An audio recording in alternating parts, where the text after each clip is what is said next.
राजा कृष्णचंद्र के राज्य कृष्णनगर की ख्याति दूर दूर तक फैली थी, न केवल अपनी समृद्धि के लिए बल्कि अपने दरबार में मौजूद ज्ञानियों और कलाकारों के लिए भी। लेकिन इस ख्याति ने पड़ोसी राज्य गौड़ के प्रसिद्ध कवि और दार्शनिक ज्ञान सागर को ईर्ष्या से भर दिया। ज्ञान सागर अपने विद्वता के लिए जितना प्रसिद्ध था, उतना ही अपने अहंकार के लिए कुख्यात था।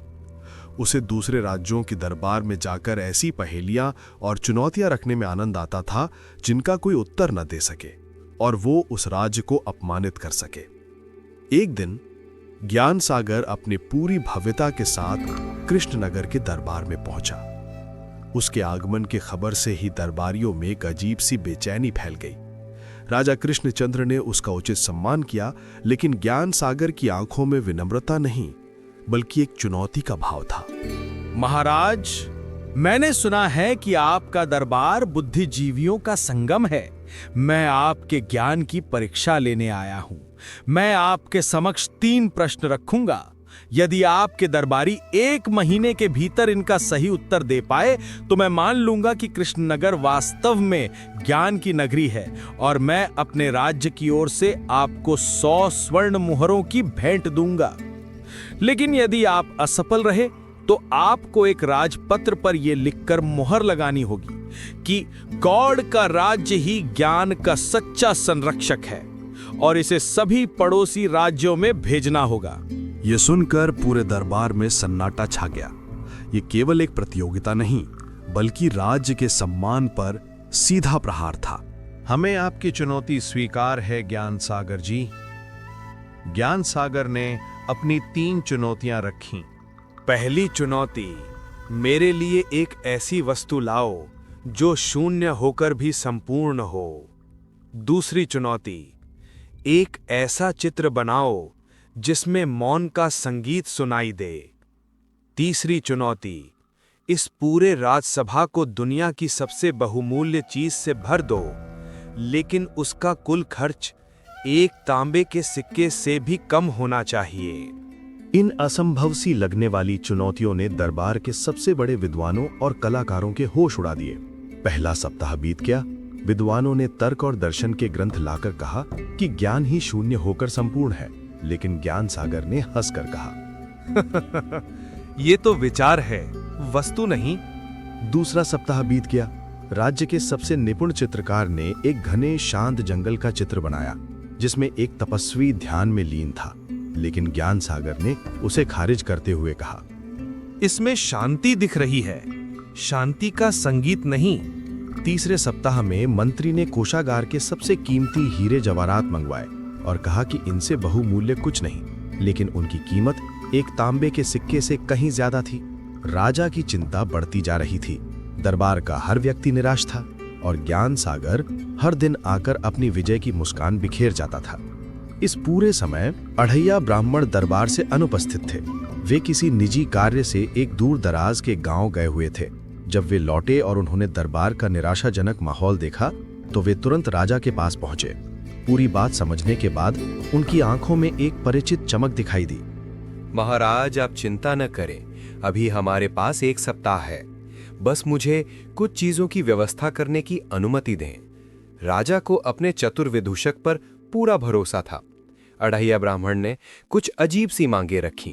शहर का सबसे कुशल कांच का कारीगर, बेहतरीन गुणवत्ता की चंदन की अगरबत्तियां, एक साधारण सा मिट्टी का दिया और गांव के कुछ बच्चों से मिलने की अनुमति। किसी को समझ नहीं आया कि इन चीजों का उन जटिल प्रश्नों से क्या लेना देना था, लेकिन राजा ने तुरंत सारी व्यवस्था करवा दी। चुनौती का अंतिम दिन आ गया। राजसभा खचाखच भरी हुई थी। ज्ञान सागर अपने सिंहासन पर विजय के भाव से बैठा था। राजा कृष्णचंद्र का चेहरा चिंता से पीला पड़ गया था। तभी अढ़ैया ब्राह्मण ने सभा में प्रवेश किया। वे सबसे पहले ज्ञान सागर के पास गए और पहली चुनौती का उत्तर देने की अनुमति मांगी। अनुमति मिलने पर उन्होंने एक सेवक को इशारा किया जो मखमली कपड़े से ढकी एक वस्तु लेकर आया। जब अढ़ैया ब्राह्मण ने कपड़ा हटाया तो उसके नीचे एक अद्भुत पारदर्शी कांच का गोला था जो अंदर से बिल्कुल खोखला था। हे ज्ञानी श्रेष्ठ, ये है वो वस्तु जो शून्य होकर भी संपूर्ण है। ये एक दर्पण की भांति है। इसमें आप देखें तो ये पूरी सभा, ये राज्य और ये संसार सब कुछ अपने अंदर समा लेता है। ये संपूर्ण है। और यदि इसके आर पार देखें तो इसके अंदर कुछ भी नहीं, ये शून्य है। इसका अपना कोई अस्तित्व नहीं, फिर भी ये सब कुछ धारण करता है। ज्ञान सागर की आंखें आश्चर्य से खुली रह गईं। वह निरुत्तर था। अब दूसरी चुनौती की बारी थी। अढ़ैया ब्राह्मण ने राज्य के सर्वश्रेष्ठ संगीतकार को बुलाया। संगीतकार अपने सितार के साथ मंच पर बैठा। उसने अपने वाद्य को पूरी तरह से सुर में मिलाया। पूरी सभा की सांसें रुकी हुई थीं, एक मधुर धुन सुनने की प्रतीक्षा में। संगीतकार ने अपने हाथ ऊपर उठाए। उसकी उंगलियां तार के ठीक ऊपर थीं और फिर वो उसी मुद्रा में स्थिर हो गया। एक पल, 2 पल, कई पल बीत गए, लेकिन कोई ध्वनि नहीं हुई। सभा में एक गहरा, गहन सन्नाटा छा गया, जिसमें केवल लोगों की सांसों की आवाज थी।